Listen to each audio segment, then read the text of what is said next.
Vamos a orar. Bendito Dios, anhelamos que estos cánticos, salmos e himnos procedan de nuestro corazón como verdaderas oraciones. Y por eso pedimos que tu Espíritu Santo actúe en nuestras vidas. De lo contrario serán solo palabras, pero queremos lo real. Queremos poder confiar en ti a tal grado, sin dudar, que tú nos has amado, que nos has mostrado ese amor enviando a tu Hijo Jesucristo, que nos has dado tu Espíritu Santo y por eso no estamos solos, porque Él está con nosotros y en nosotros. Pero pudiera ser que haya alguien en medio de nosotros que no ha experimentado la bendición y milagro del nuevo nacimiento. Oh Señor, envía tu Espíritu y tu palabra con poder y transforma nuestras vidas.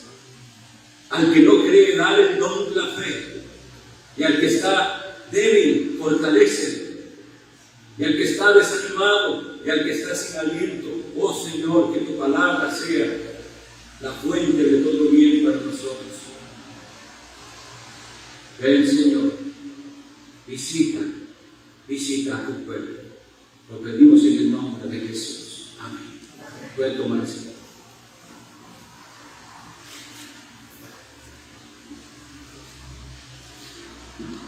Les invito a abrir la Sagrada Escritura en el libro del Deuteronomio, capítulo 12.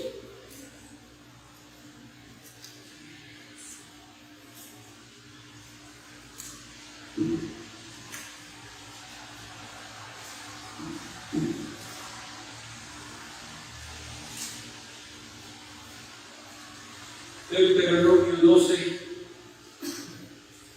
leemos del versículo 29 al 32.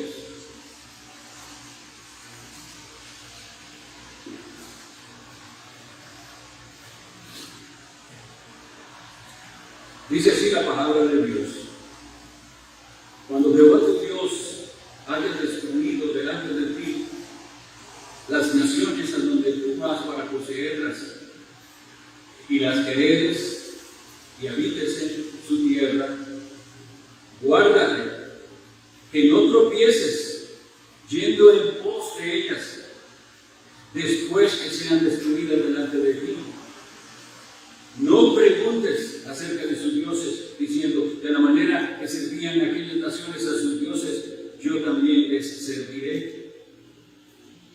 No harás así a Jehová tu Dios, porque toda cosa abominable que Jehová aborrece, hicieron ellos a sus dioses. Pues aún a sus hijos y a sus hijas quemaban en el fuego a sus dioses. Cuidarás de hacer todo lo que yo te mando, no añadirás a ello, ni de ello quitarás. El Señor con su Santo Espíritu nos ilumine para entender su palabra.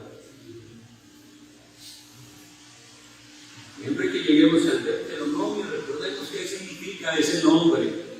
La palabra Deutero es nuevo y nomio es ley, nueva ley. Estamos al llegar al Deuteronomio en una recapitulación.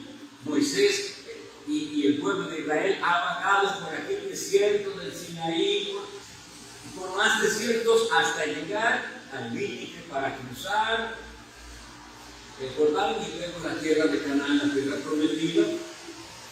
Y entonces hacen un recuento de todo lo que ha sido el peregrinar de Israel desde que salieron de Egipto hasta ahora. Entonces por eso dice nueva ley. No es que tiene una nueva ley, sino una nueva proclamación de la ley que ya ellos habían recibido. Y ahora están cerca a la conquista de la tierra prometida. Y veamos con la solemnidad que Dios habla a su pueblo y le dice en varias ocasiones palabras como: cuídese, guárdese, mucho cuidado con, porque Dios conoce el corazón corazón humano y nuestro corazón fácilmente se desvía de la verdad. A veces las personas leen en el Antiguo Testamento y al leer la conquista de Canaán y que había ciudades que ya habían sido declaradas por Dios anatema, es decir, para las cuales no había perdón, había que matar todo ser vivo y quemar esa ciudad. A veces solo vemos esa parte. Qué terrible, qué cosa más espantosa, pero aquí nos dice una razón. Toda cosa abominable que Jehová aborrece hacían esas naciones, al punto, y lo pone como el clima, quemar a sus propios hijos. El despreciar a los hijos propios es casi como está puesto aquí, como el clímax de la maldad. Y entonces yo pregunto, ¿no ha llegado nuestra sociedad a ese clímax de maldad? Cuando se sacrifican los niños que ni siquiera se les ha dado oportunidad de nacer. Vivimos en tiempos así y que oigan esas palabras. Cuidado, pueblo de Dios, cuidado con observar el rumbo que lleva el mundo para copiar algo del mundo. Porque toda cosa abominable, es decir, detestable que Dios aborrece, hacían ellos. Y por eso las entregó Dios a maldición.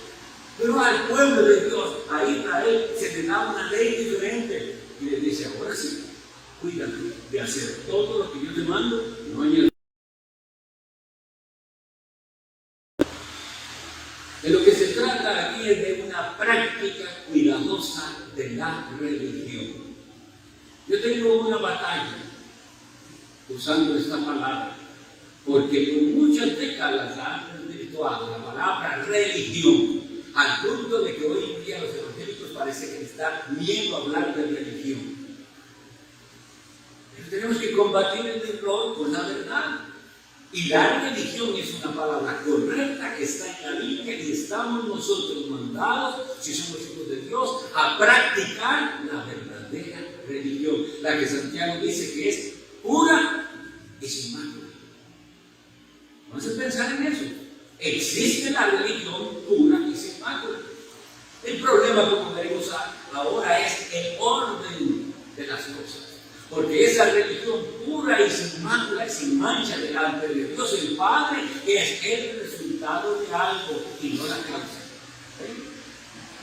Entonces, hoy en día, ahora me pongo a pensar por qué hay esa aversión a usar la palabra religión o religioso.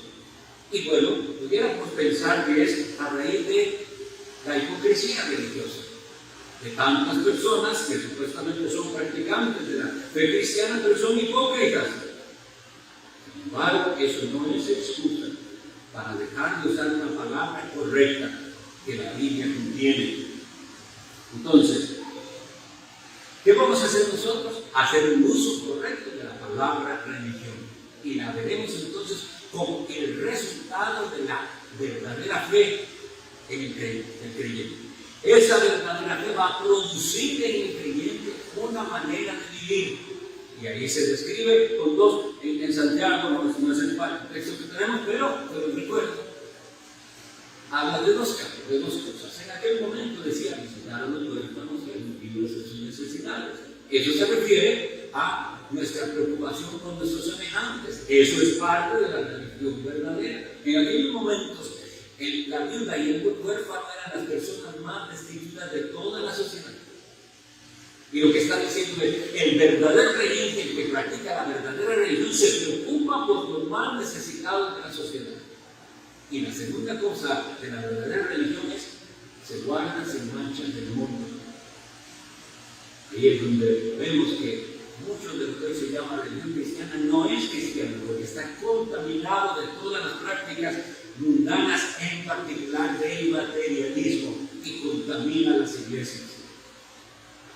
Pero bueno, entonces aquí, en este versículo que hemos memorizado, el Señor usa esa palabra, cuidarás de hacer todo lo que yo te mando. Entonces, atendamos ese llamado como que es, cuídese, tenga mucho cuidado.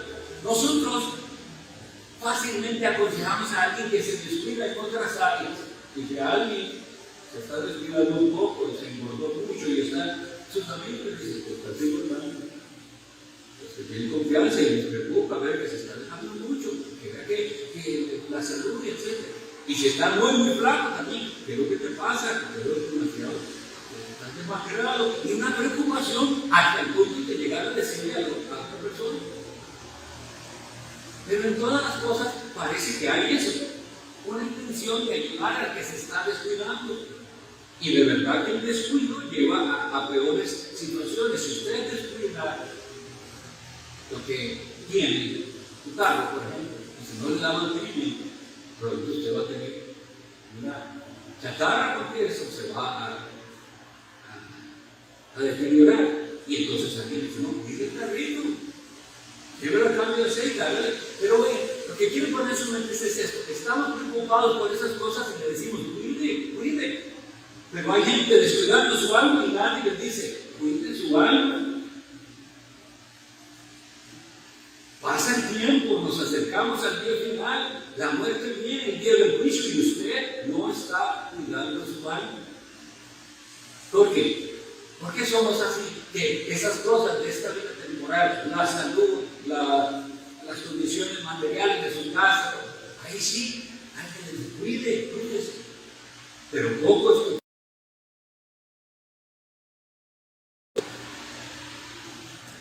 Y lamentablemente es porque la gente lo considera ofensivo. Y le pregunto, ¿está cuidando su alma? Pero es algo que Dios hace. No nos acostumbremos, y el problema es que sí nos hemos acostumbrado a ese descuido de la verdadera religión, de la práctica de la fe, de lo que tiene que llevar. Si usted dice que es cristiano, si usted dice que Jesucristo es su Señor y Salvador, eso tiene que producir algo. Y si no lo está produciendo, hoy Dios le dice, cuídese. Veamos otras advertencias que en este libro del Deuteronomio aparecen. En Deuteronomio 6:12, si gustan yo lo leo para ustedes, pero pudieran anotarlo para estudiarlo después.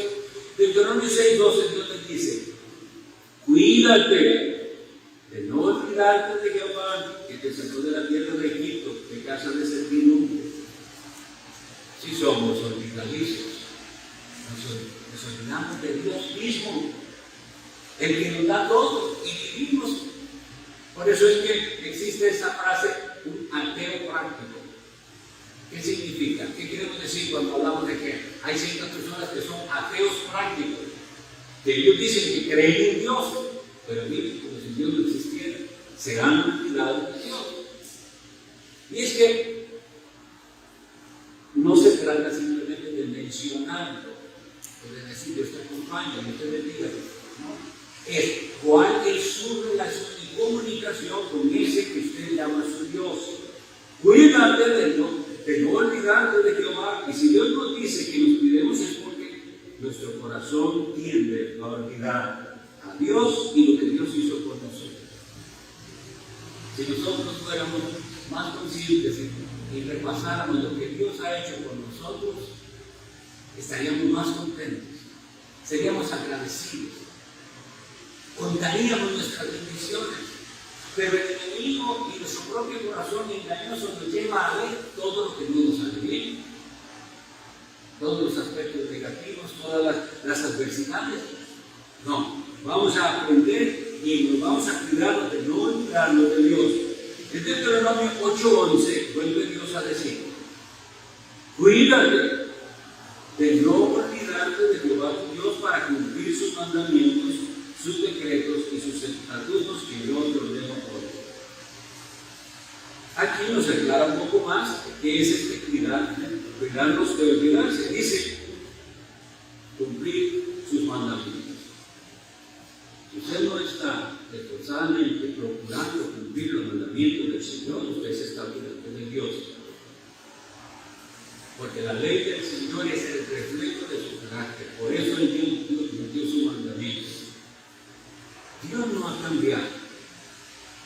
A veces hay personas que se acercan a la Biblia pensando que Dios tenía una manera de ser y de pronto cambió cuando envió a su Jesucristo. Dios es el mismo y su carácter es el mismo. Hay cosas, eso sí, que ya no se practican porque cumplieron su propósito. Pero la ley moral de Dios, la que nos dice lo que a Dios le agrada y lo que no le agrada, no ha cambiado porque Dios no cambia. Pero, si esto es así, la pregunta que le hago es, ¿qué tan bien conoce usted los mandamientos de Dios? Bueno, pudiera ser que usted se lo sepa de memoria, pero ¿sabe el alcance de esos mandamientos?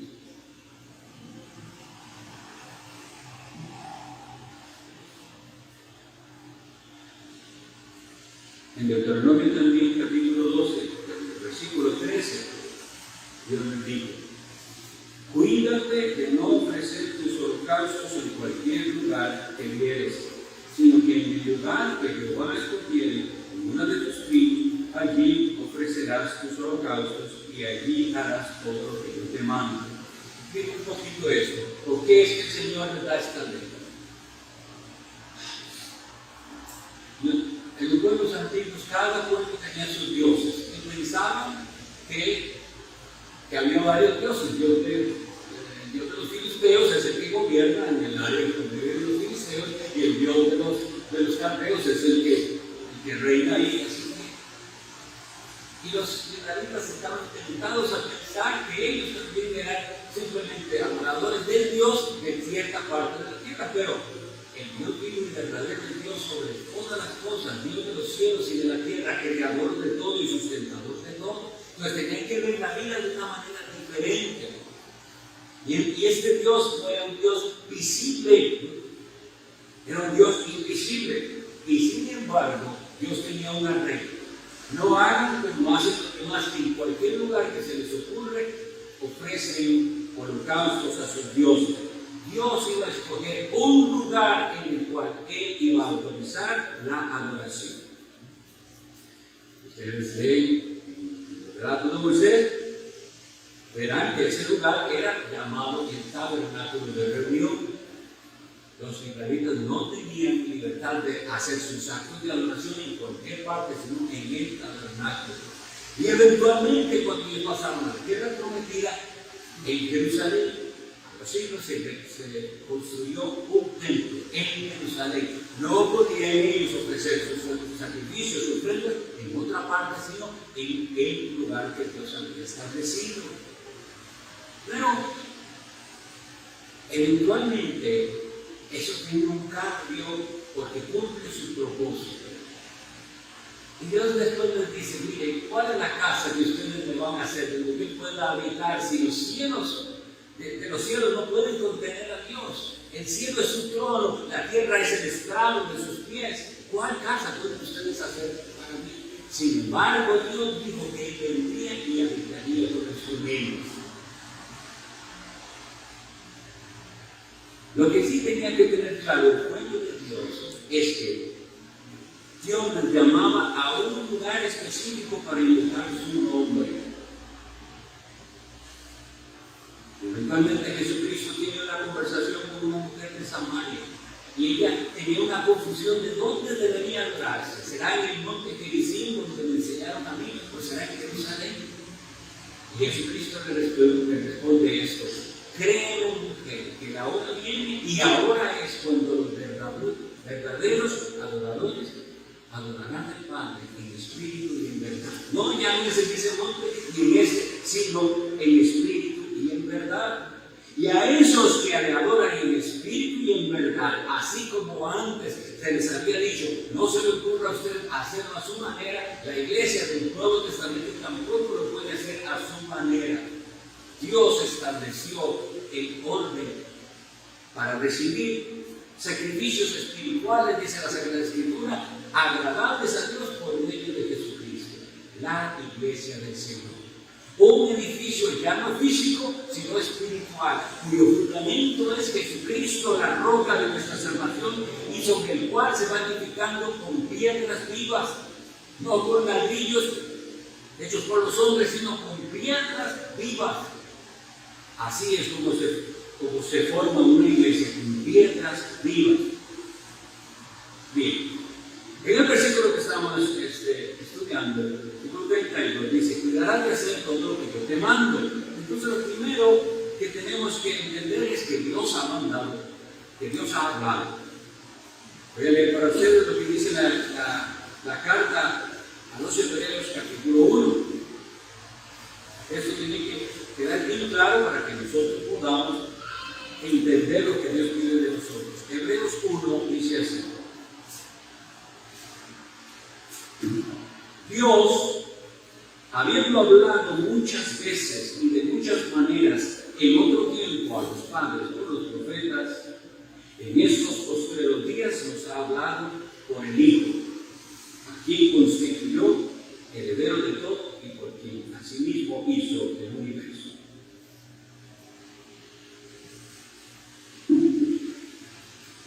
Para nosotros poder entender entonces el pasaje que tenemos que reconocer que Dios ha hablado.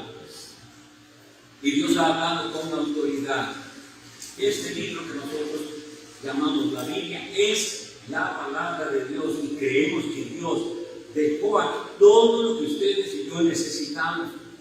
Sí, en el pasado Dios habló de muchas maneras, pero una vez que envió a su Hijo Jesucristo en la revelación plena del Padre, y ahora tenemos en la Biblia todo lo que nosotros necesitamos saber. Y como ustedes vieron, se admiraba la gente en la lectura, decía, y se admiraban porque él les hablaba con autoridad y no como los escribas. ¿Qué significa eso? Que él, como dador de la ley, hablaba de algo que él vivía y practicaba, en cambio los escribas no. Y él dice, esto es así, aquí no venimos a discutir qué le parece a usted, qué le parece al otro. Y a veces a la gente le gusta ese tipo de reunión en la que vamos a leer la Biblia, pero cada uno da su opinión de qué le parece a él. Eso no es lo que debemos hacer, debemos todos juntos pensar qué es lo que Dios ha dicho y cuál es la mejor interpretación según todo lo que Dios nos ha revelado. Muy cuidadosos nosotros al acercarnos a la Biblia y no imponer nuestros pensamientos sobre la Biblia o no interpretar a nuestro favor y conveniencia, sino Dios ha hablado, voy a escuchar lo que Él ha hablado, porque Él dice, cuídate, hacer lo que yo te mando. ¿Sabe usted qué es lo que Dios te manda hacer? Dios dio instrucciones específicas, como vimos para la adoración. En el capítulo 25 del Éxodo dice lo siguiente, el Éxodo 25:40, mira, le dice Dios a Moisés, Él le había dado una serie de instrucciones para construir ese tabernáculo, y dice, mira y hazlos conforme al modelo que te ha sido mostrado en el monte. Pues él no tenía derecho de innovar, mira y hazlo conforme al modelo. Y en el mismo Éxodo 26:30 dice, y alzarás el tabernáculo conforme al modelo que te fue mostrado en el monte. Y en Hechos 7:34, cuando Esteban, el primer mártir de la era cristiana, que murió apedreado por predicar la verdad, tuvieron nuestros padres el tabernáculo del testimonio. Dios, cuando le dijo a Moisés que lo hiciese conforme al modelo que había visto. Y en Hebreos 8:5 dice, como se les advirtió a Moisés cuando iba a erigir el tabernáculo, diciéndole, mira, haz todas las cosas conforme al modelo que se te ha mostrado en el monte. Y con esto tenemos un serio problema, porque todos tienen una iglesia acomodada a sus gustos, y por eso hay tantos estilos de iglesia. ¿Cómo les gusta a ustedes? Vamos a ver aquí, a nosotros nos gusta así, ok, hagamos una iglesia con tus gustos. Ah, no, pero que a otra esquina les gusta de otra manera, entonces hacemos otra iglesia para ellos que les gusta así. ¿Qué es lo que hemos leído una y otra vez? Conforme al modelo que te fue mostrado. Moisés no inventó esta religión a su manera, le fue mostrado en el monte. Dios vino y habló. Y nosotros tenemos que creer que Dios ha hablado. Claro, todavía nos falta mucho por aprender, pero ya nos ha especificado cosas muy claras Dios y no podemos hacernos, como decimos por ahí, los tontitos. Dios ha hablado, ¿está usted prestando atención? Dice aquí, en el texto que leímos, que Dios le dice, no añadirás a lo que yo le dije, ni de ello quitarás. Por eso es que estamos en graves porque la tendencia a añadir o a quitar conforme a nuestra conveniencia está ahí en el corazón. Y a veces hasta con buenas intenciones, amigos. Pero nosotros no tenemos derecho de pedir algo que Dios no haya pedido, porque eso sería añadir. Fíjese usted si en su entendimiento de la religión cristiana usted está añadiendo tradiciones enseñadas como mandamientos. Cuando hablamos de tradiciones, hagamos esta explicación y tengamos presente. Las tradiciones no son vanas en sí mismas. Hay tradiciones familiares, tradiciones culturales, del país, etc. Y mientras esas tradiciones no quebranten la palabra de Dios, yo estoy practicándolas. El problema es que en las iglesias cristianas se han enseñado ciertas tradiciones como si fueran mandamientos de Dios. Y nosotros solo podemos enseñar como mandamientos lo que Dios ha mandado, el modelo que Él mostró en el monte. Entonces voy a hablar de dos tradiciones. Lo hago a manera de ilustración para que vean cómo sucede esto de simplemente agregar algo, tal vez por buena intención, pero el asunto es que Dios no había mandado eso. Número uno, en el siglo tercero, vean que estamos hablando hace 1800, más de 1800 años, por ahí, inició una costumbre de hacer la señal de la cruz con el cuerpo. Y entonces las personas comenzaron a reverentemente hacer esta señal. Eso se hacía con una cierta motivación. Después se generaron oraciones en las cuales esa señal la tenía que hacerse sobre su frente, sobre sus labios y sobre su corazón. Y tenía un significado, ¿verdad? Básicamente se decía, Cristo sobre mi frente significa Cristo en mi mente, Cristo en mis labios, Cristo en mi corazón. Qué lindo eso. Yo realmente pienso que es bonito, porque parece que Dios no lo mandó. ¿Entienden por dónde voy? El oriental y occidental del catolicismo y a los griegos y a todos los que usan el preguntan, ¿y por qué se hace eso? No sabe. A mí me enseñaron lo que hay que hacer. Y cada vez que paso por la iglesia, ¿cómo hacerlo? Por un cementerio, cuando me da miedo, o para pensar que Dios me va a proteger y todo. Pero todo eso no tiene una base bíblica. Entonces usted está añadiendo a lo que Dios dijo. Aunque sonara bonito, aunque parecía algo que le hacía recordar, Dios no lo mandó. Entonces, por eso no tenemos que aferrarnos a una práctica que Dios no ha mandado, porque aquí leímos, dice, cuidarás de hacer todo lo que yo te mando, no añadirás a ello. Ahora, eso es un solo elemento. Eso quiere decir, pero no es grave. No es grave en ese sentido, pero el asunto es la tendencia a añadir algo que Dios no mandó a hacer. Y después de esa tendencia va a muchísimas otras cosas que se hacen que Dios no mandó que las hiciéramos. Una por una. Bueno, aquí les decía que hay un buen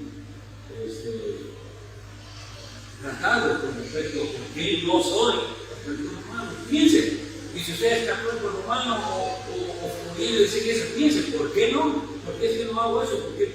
Y lo compara con la Biblia y verá que esa es la razón.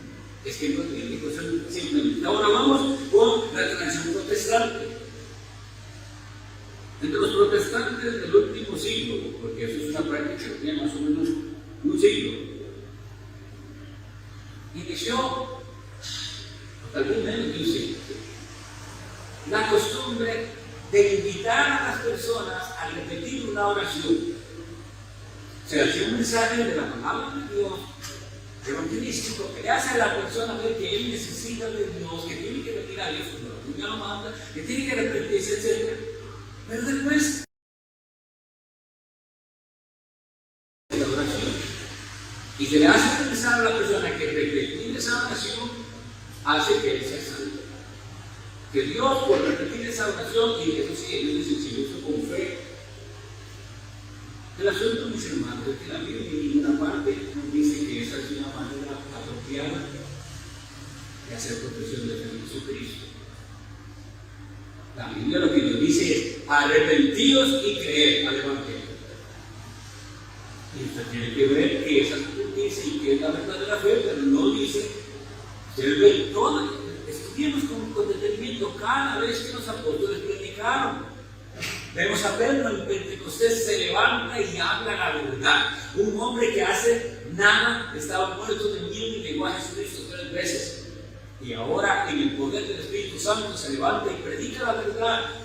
Y cuando aquella gente se ve confrontada y dice, estamos condenados por lo que ha sucedido, hemos entregado al Santo de Dios a la muerte, se compungieron de corazón y le dijeron a los apóstoles, varones hermanos, ¿qué haremos?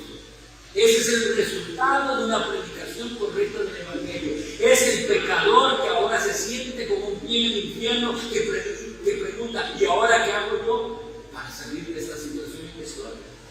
Y Pedro nos contesta, arrepentidos y bautícese cada uno de vosotros en el nombre de Jesucristo y recibiréis el don del Espíritu Santo. Nos dice, repitan conmigo esta oración. Entonces, solo estoy dando 2 ejemplos, pero sería muy largo de ir parte por parte, en lo cual nosotros nos hemos dado libertades que Dios nos da, porque aquí dice, no añadirás a ello. Ahora, también dice, ni de ello quitarás. Una de las maneras en que el cristianismo será quitado o será sustraído es en el efecto de la gracia. Nosotros queremos combatir una religión de obras que le hace pensar a las personas que pueden ganarse su salvación haciendo cositas buenas aquí y allá y no siendo muy malos, lo cual la Sagrada Escritura nos dice que es imposible. Por gracia sois salvos por medio de la fe, y esto no de vosotros, pues es don de Dios, no por obras para que nadie se gloríe. Eso está muy claro. Carta del apóstol Pablo a los Efesios, capítulo 2, versículos 8 y 9. Pero al llegar a eso, se cae el cristiano. No es por obras. Entonces se le resta poder al evangelio. Una persona que si ya él profesó a Cristo, ya está salvo y puede vivir como sea, hacer lo que sea. No tiene que dejar nada. No tiene que dejar nada. ¿Y qué es eso? Si la Sagrada Escritura más bien dice que usted tiene que dejarlo todo por Cristo.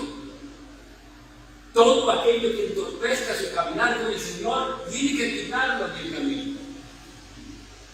Si alguno quiere ser mi discípulo, niéguese a sí mismo, tome su cruz y siga. Ahí le quitaron, le están sustrayendo la cruz y negarse a sí mismo. Y lo único que usted tiene que hacer es hacer su oración de fe, o a veces bautizarse.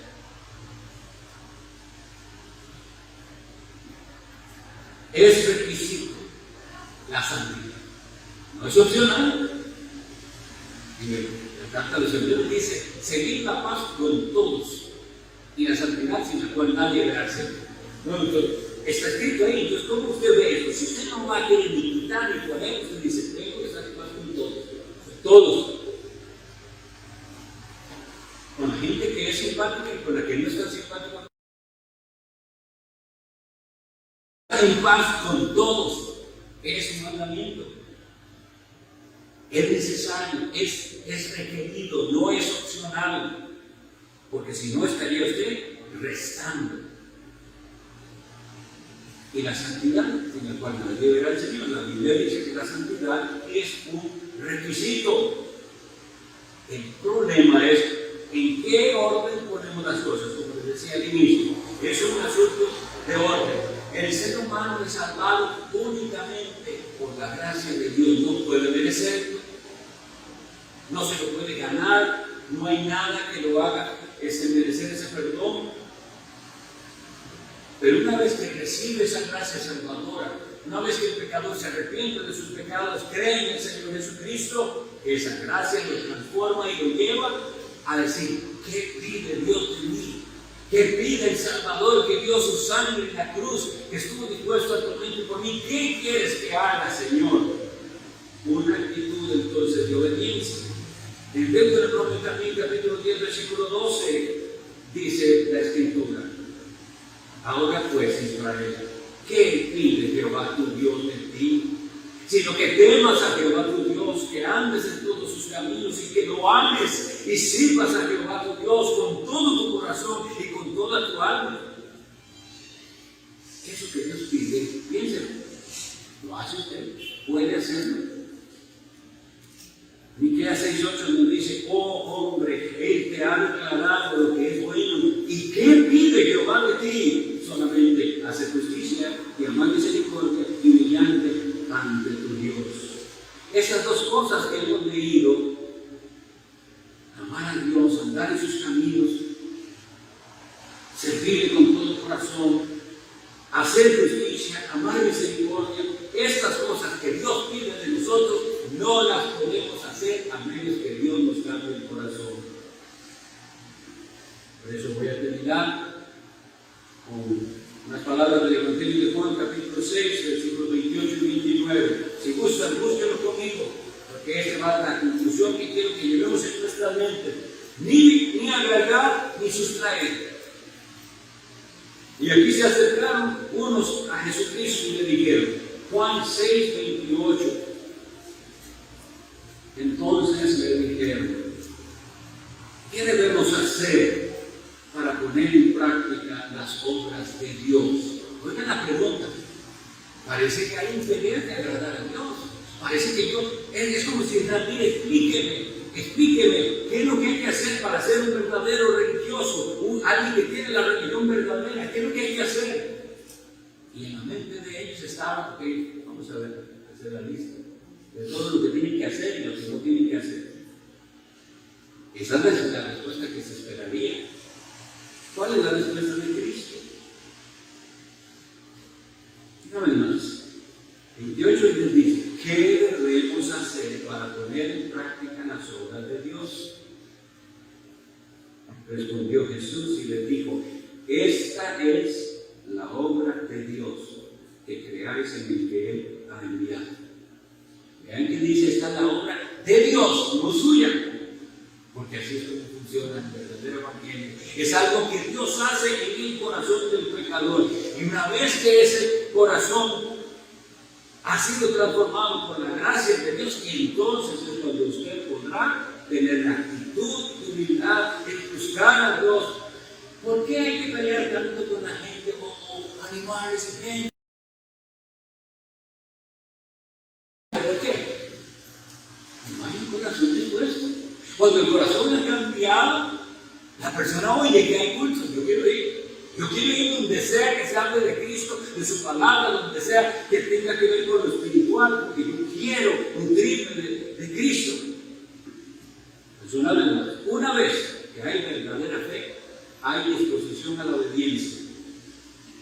¿Por qué? Porque ahora consideramos a Dios como nuestro Padre, un Padre sabio y amoroso, que nos ha dicho: cuídate, porque alrededor hay mil cosas que te van a distraer y no vas a hacer todo lo que te mando. Pero si usted tiene la mirada en Jesús, como dice el 12, puestos los ojos, no en otra parte, no en el pastor, no en Jesús, el autor y consumador de la fe. Puestos los ojos en Él, todo cambia. Sin quitar, sin poner, ponga los ojos en Jesús. De eso se trata lo que estamos haciendo aquí, aprendiendo qué pides, Señor, de nosotros. ¿Y para qué queremos saber? ¿Para ganar nuestra salvación? No, porque no podemos ganarla. No, es en respuesta. Eso fue lo que cantamos en el Oh Dios, lindísimo Señor. Te alabamos hoy en respuesta agradecida a tu bondad y amor. Si usted hace lo que hace, pero no lo hace en una respuesta de agradecimiento, se le va a volver una cosa bien pesada. Y claro que la religión se le vuelve pesada: haga esto, no haga lo otro, vaya que no es así. Jesús me ha perdonado, me ha limpiado mis pecados, me ha cambiado, me ha dado libertad. Ahora mi anhelo es servir y obedecer. Vamos a tener una oración final. Amemos juntos a Dios. Bendito Dios, tratar de aquí, invocar el nombre de tu Hijo y creer que verdaderamente tú nos escuchas, tu presencia es real y que verdaderamente tú nos has hablado por tu palabra. Queremos suplicar con nosotros que hemos escuchado el mensaje, que hemos leído la Biblia, que no menospreciemos tu palabra ni la ignoremos, que no seamos como lo que leímos en el Evangelio, de algunos que escuchaban las palabras de Cristo, pero no le obedecían. Y Cristo nos comparó a un insensato que construyó sobre la arena, que tuvo ruina al final. Oh Señor, queremos que en el día del juicio nuestra casa se muestre que estaba construida sobre la roca firme de nuestra salvación, que es tu Hijo Jesucristo. Por eso tú nos llevas a meditar en tu palabra. Bendice este nuestro país conforme tú nos has mandado. Oramos por las autoridades, por el señor presidente, por sus ministros, por los diputados. Señor, libra a este país de hundirse en la maldad y haz que tus iglesias se levanten y sean testimonio y cambien este rumbo de perdición. Oh Señor, déjanos ver el poder del Evangelio actuar en nuestras vidas, en nuestras familias y en nuestras comunidades. Lo pedimos para la honra. Amén. El Señor los bendiga.